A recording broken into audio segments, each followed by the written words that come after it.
Emily se la llevó el duende. Ah, Emily está allá. Ahora me subo por ahí.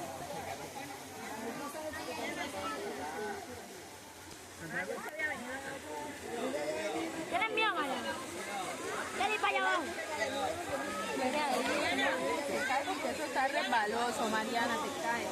Está muy resbaloso. ¿Te gusta?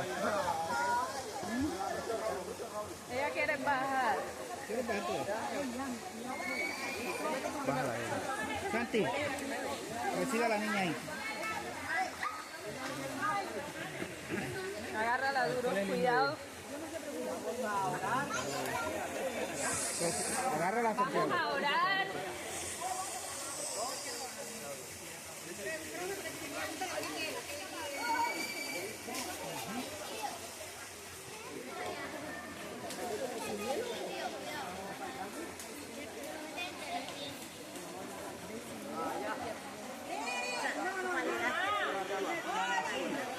La mamá.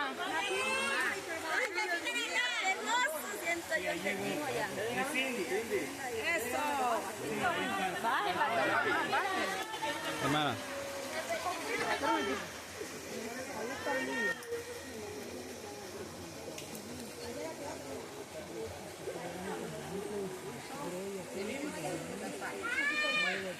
Vamos a orar en este momento especial, en medio de la naturaleza, en medio de este momento, el Señor nos da el privilegio de que santifique en este momento este espacio y este lugar para que la vida de estos dos jóvenes puedan comenzar a caminar para honra y gloria del Señor.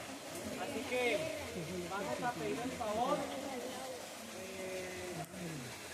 Hermano Diomedes, está ahí. Hermano Diomedes. Dirígenos en oración, por favor, este momento. Oramos. Amante y excelso Padre, que moras en lo más alto de los cielos, a ti sea la honra y la gloria, Señor.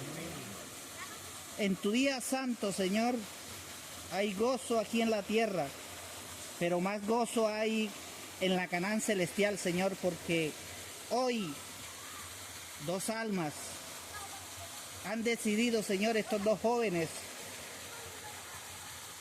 seguir tus pasos, seguir tu camino, Señor. Y hay júbilo en el cielo cuando un pecador se arrepiente, Señor. Amén. Te presentamos a estos jóvenes para que tú los tomes como enteramente tuyos, Señor. Y hagas en su vida tu voluntad. Instruye a sus padres, Señor, para que les acompañen en el proceso del camino hacia la Canaán celestial. A los líderes de la iglesia hermosa del Edén, Señor, úsalos como padrinos espirituales de estos jóvenes. Bendice